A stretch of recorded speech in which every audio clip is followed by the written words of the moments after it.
What's up, everybody? This is Alex from Heavy New York, and we are on the tour bus outside the Gramercy Theater. And today we got one of the ultimate shredders, Jason Richardson. Thank you so much, man, for being here. Yeah, man, no problem. What's up?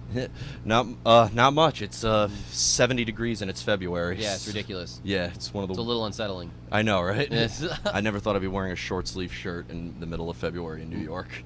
But Nah. one just came out about a year and a half ago, right? Yeah, I was about to say it's been a little bit now. Okay, yeah. So, do you have like a conclusion on how the record cycle's been and everything? It's been really good. I'm working on new shit right now, so hopefully have that out within like the next year or so at the latest.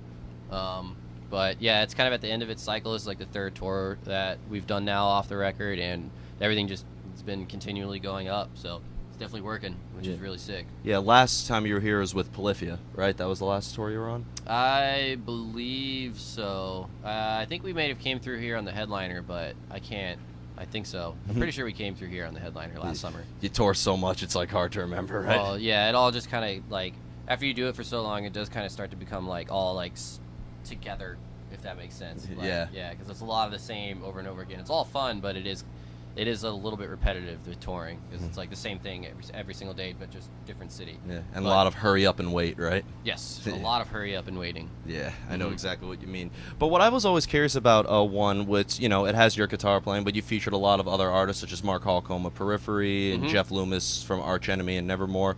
So, and Nick Johnson, and so many other guests, just to name a few. So, having them featured on the record, did that allow you to kind of like incorporate many different elements into the record? 100%. Yeah, I kind of catered each track. Like each track that I wrote, like that wasn't already written before I decided to do the solo album, I had a player in mind already. Like for Mirrors, like for example, Nick's song, the song that Nick is on. Like I knew for a fact when I wrote that, like the way that he plays guitar would make the most sense to have him do a guest solo over that weird circus shit that's in that song.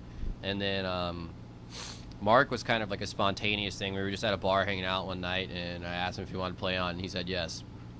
That was pretty much how that went about.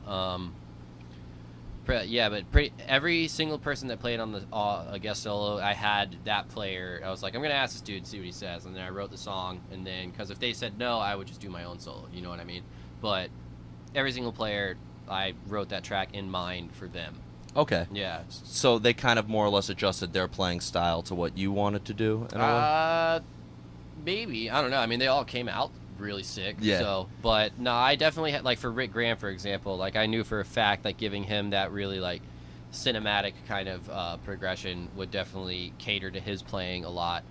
And who are some of the like Jeff Loomis, for example, like that weird, really evil, like harmonic minor-y, like war kind of sound. Like I knew he would kill it at that on that song. Yeah. So pretty much I had all the people in mind. And I asked if they wanted to do a solo like before I wrote the song, and then when I finally had it ready, I sent it to them, and then they just all just like went like above and beyond what I thought they would. Awesome. Yeah. Now, as a lot of people know, you were featured in other projects such as Born of Osiris and Chelsea Grin. I know that you played with All Shall Perish for a period of time. It's fair to say that, when you listen to those bands and compare it to one, it has a lot of differences, more on the deathcore spectrum of things. So when writing this record, was that a completely different mind frame and playing methodology? I didn't have to write breakdowns. Yeah, I mean, I chose to on some parts, but majority of it was, like for Hose Down, for example, like when it goes into the country part, that was where I reminded myself, I was like, you don't have to put a breakdown here. Like, you can literally do whatever the fuck you want, and no one's going to tell you no. So I did. Yeah. Yeah. That's pretty much how that came about. Yeah, because I mean, when you hear the guitars and like those other projects, it seems like with deathcore, that's what I'm saying for lack of better words, but like there seems to kind of be like a blanket methodology behind all of it. 100%. Yeah, like if you know like a Born of Osiris song, you could probably play for Amir or Chelsea Grin. Well, they're newer shit, yeah. Yeah, or Whitechapel or whatever. But it has more of an emphasis on the guitars in every part rather than just the breakdown. Yeah. Yeah, I was able to... It was a lot more fun writing because I was able to do literally whatever I want and challenge myself and push myself. Whereas opposed with Chelsea Grin, not to talk shit by any means at all, but I had to cater my writing to that audience. So everything that I was writing, I was having to consciously like hold back to make it more like acceptable for someone who likes Recreant and Krugerbanger and things like that to still be able to get into that music. Of course. Yeah. And because this is the Jason Richardson solo project, and not to discredit all the other people who've been involved with the record, but you could pretty much whatever you say goes for it, right? It's like complete creative freedom because it's your solo. Yeah, I do, like, I value other people's input that I look up to and want to be involved with the project, but technically, yes, in a sense. I definitely do have the yes and no aspect of everything. Of course. Mm-hmm. Of course. So you said that you're working on a new record now. Mm-hmm. Can we be expecting like a follow-up to one? Because people have been loving the record. When I saw you on that Polyphia tour, people were going nuts.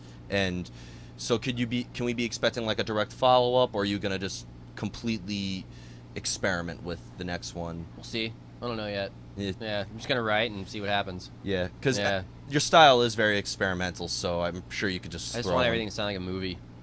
Everything sound like a movie. What type Yeah. of movie? Just any movie.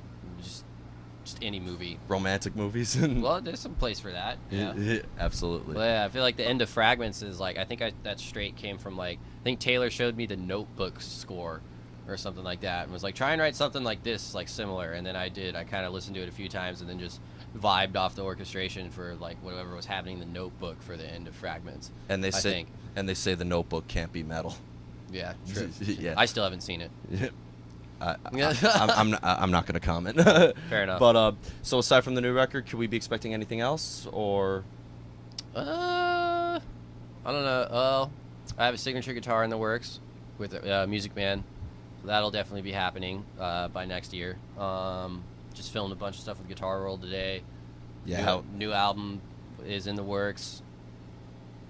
And that's about it. New song should hopefully be out, or one new song at least should be out March sometime. Excellent. Mm-hmm.